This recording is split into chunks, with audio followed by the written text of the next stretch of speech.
Welcome to this week's session with Putnam County District Library. This week we are taking a look at Perplexity AI. What Perplexity AI is it's a free AI-powered engine that provides real-time answers to questions.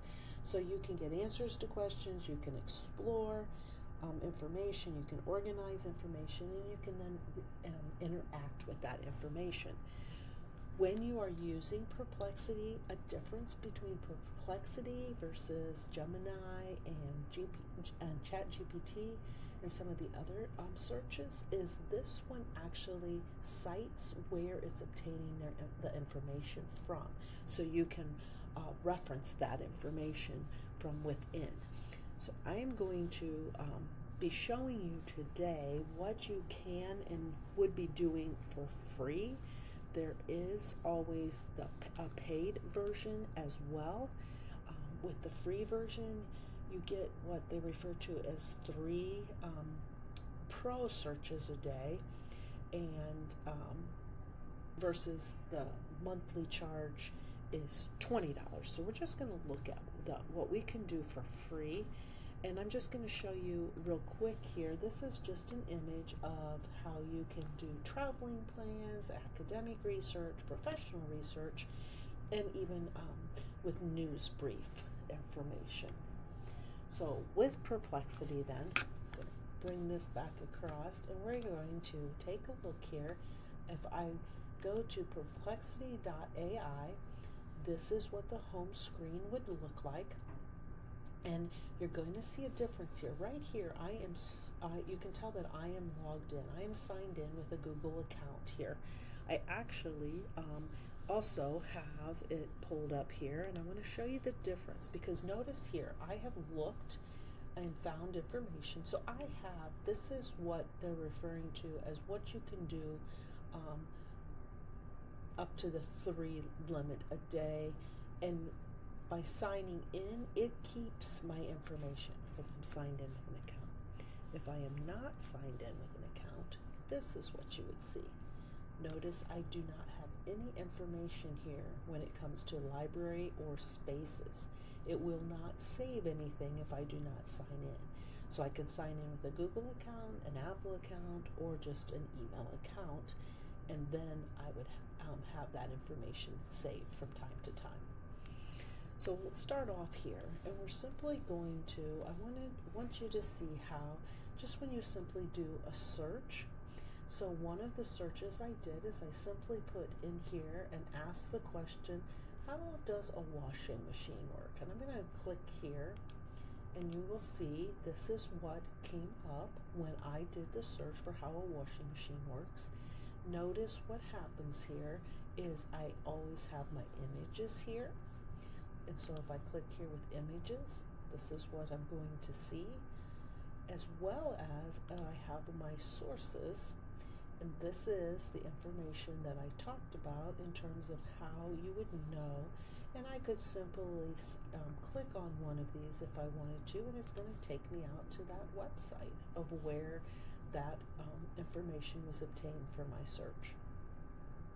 Go back here, and let's just go back here to how does a washing machine work, so you can see that information here. Let's go back one more time, and we'll see how the washing machine works. I'm going to do another search. What I wanted you to see here is what's the weather like in Florida.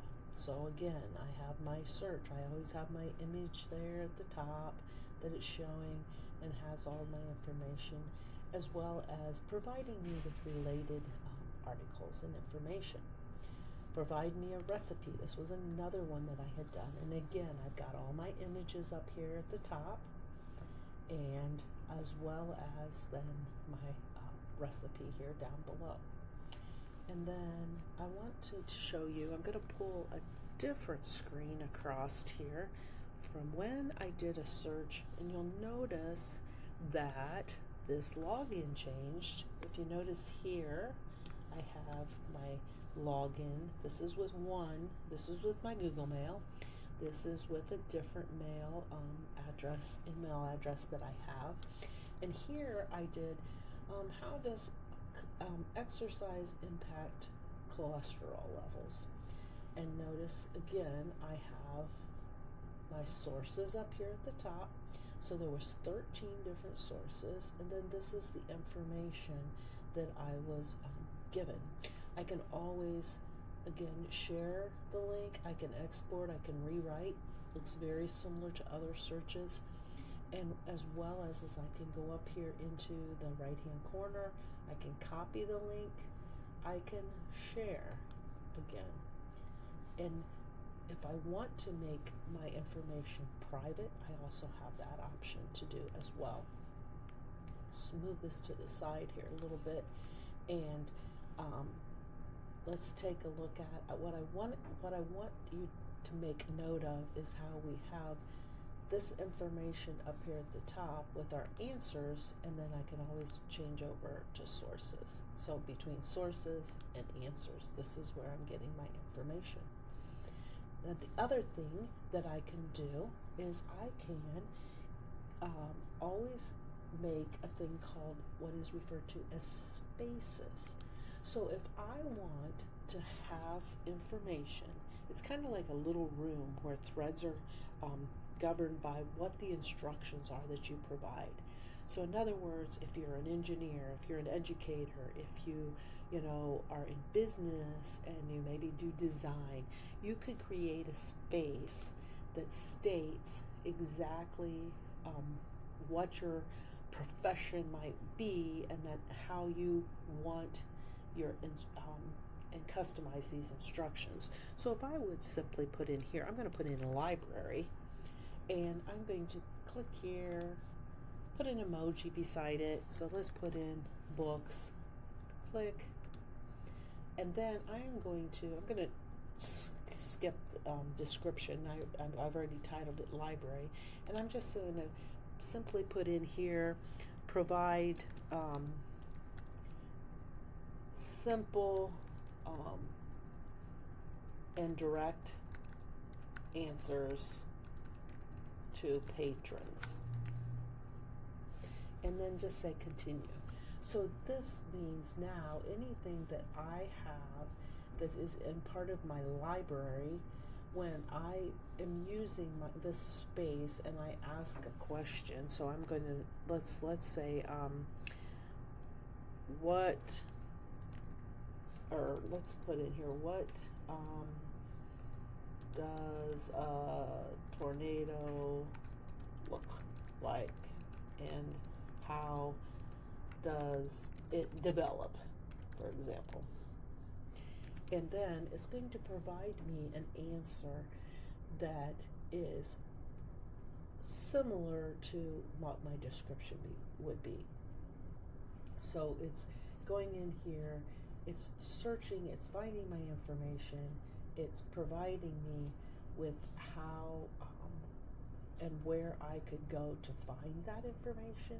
So in other words, I've got my sources across the top. It's developing a response that kind of relates back to, quote, being a librarian and providing information out to a patron. And let's just go back here one more time. Notice here too, before I go away from here, here is this is one of what would be one of my 3 pro searches for today. So if I go back to home, the other thing is I want to make note of is you will always see information here across the bottom of the search that's kind of like the current topics and what's going on. If I do a search, and let's say I am searching for something like how does exercise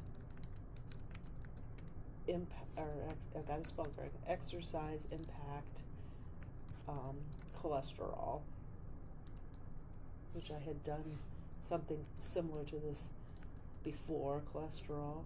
Let's see if I can find it, even though I misspelled it. What I want to do is I want you to see how we can do what is referred to as set sources. in terms of searching. So currently this is just searching a web. If I want something that would be more academic, I can do both web, academic, or I can even add social in there. Let's see if I can find it based upon my misspelling here. And it does. It's just like with Gemini and the other searches that are out there. You can misspell, and typically it's going to find your answers.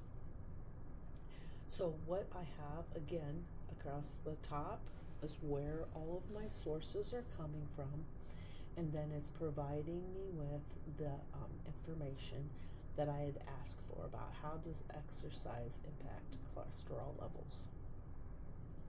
And that information then can be found here, and again, if I choose to, and remember this time I searched saying I want something that is not just a general web search, but I want academic searching.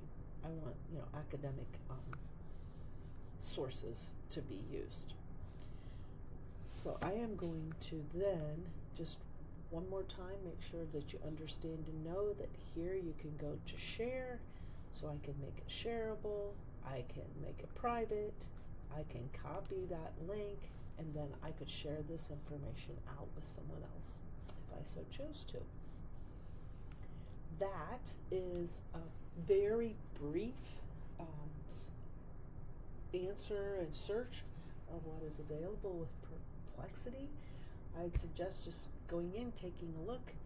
I found this a very helpful and useful AI tool. So I hope everyone has a fantastic week, and we will see you next week.